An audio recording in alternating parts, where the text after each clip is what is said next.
Hi, Dr. J here, and wanted to continue on our conversation that we had last week in regards to all health, all happiness, all fulfillment comes from you, not to you. And the first thing I believe it's the most imperative for us to start this conversation on is faith.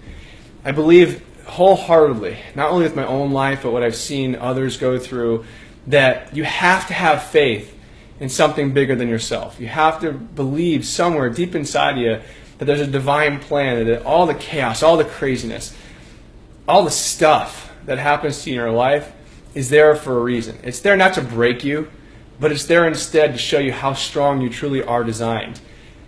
It's that faith that things will work out. It's that faith in a higher power. It's that faith in yourself, that you have within you all that you need, all the resources, all the tools to allow you to have the life that you're looking for, the health that you're looking for, the relationships that you're looking for. Everything is really, you have all the resources right here.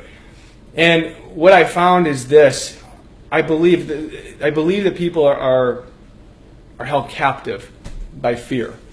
And fear is the opposite of faith. Fear doesn't allow you to express all the greatness that's what's inside of you.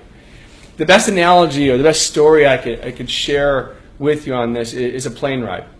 I mean, think about, some of you out there actually might be fearful of flying, or you know someone who's fearful of flying. Think about what that limits you to.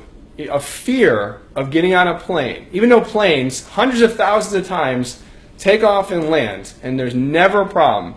But we hear about one incident, one awful thing, and all due respect to any of you out there who have lost someone or had someone injured in that type of incident, this is not meaning to be disrespectful, but to think of it on a bigger scale, realizing that we have this illusion that something's going to happen to us on that plane, and so we don't get on that plane. You know, we don't get a chance to see different parts of the world. Maybe we don't get a chance to connect with a loved one that's all the way across the country because that fear of something bad is holding us back. Now I'm using that as an analogy because think about where fear is showing up in your life. What are you afraid to do because someone sold you on a bag of goods that you weren't good enough, weren't smart enough, you didn't have the potential, you're always going to be fat, you don't have enough energy, you can't make any money, you're born poor, that's where we're at. Where is that type of thinking? Where is the fear inside of you to step outside of your comfort zone holding you back from not allowing you to experience the greatness that life really is there, the greatness that life is, and the greatness that you have inside of you? Just like that person not willing to get on the plane who's missing out and in a whole new world or part of the world they've never seen before, or reconnecting with that loved one that they haven't seen in years, where are you allowing fear to hold you back? Again, because someone programmed into your mind that you couldn't do it. You've got to take some time. And taking that time and looking at your life first and foremost, before we go into any other topic, is you have to examine where is fear showing up in your life.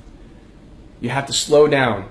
And instead of being controlled by what I call the noise of life, which is the world telling you that you're not good enough, that you're not skinny enough, that you don't have this car or this outfit, or you don't live in this neighborhood, or you don't look a certain way. And because of these things, this noise and the way that commercials and the media uses this influence on us, where is that noise showing up in your life?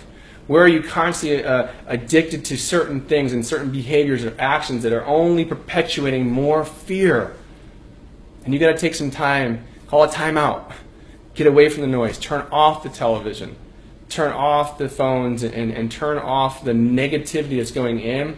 And you have to ask yourself, where am I truly blessed? Where am I great? What is inside of me that I really want to get out there and express to people I love, to my community, to my workforce, to people in my church, people in my social groups? Where am I not showing up because I'm afraid of what people are going to think about, or what people are going to say about me, or how is this going to look? Where are you not listening to that inner voice, the one that God put inside of you to say, go out there and be the best version of yourself? My asking of you, or what I challenge you to do until we see each other again on video, is take time over this next week and look at where fear, whether you realize it or not, is not allowing you to be the best version of yourself, to be the most authentic version of yourself, Or where is fear keeping you from taking massive action in your life that would allow you to truly be happy, truly be fulfilled, truly be healthy, and truly love the life that you're living right now? Again, so your homework assignment is stop, slow down, separate yourself from some of the noise, and look inside of you and ask yourself the real, honest, hard question is, where am I not showing up as big as I could because I'm worried about the fear of what's going to happen to me? Again, I love you. I appreciate you all. I hope this blesses you. I hope it challenges you, though, as well. And until next time, God bless. I'll talk to you soon.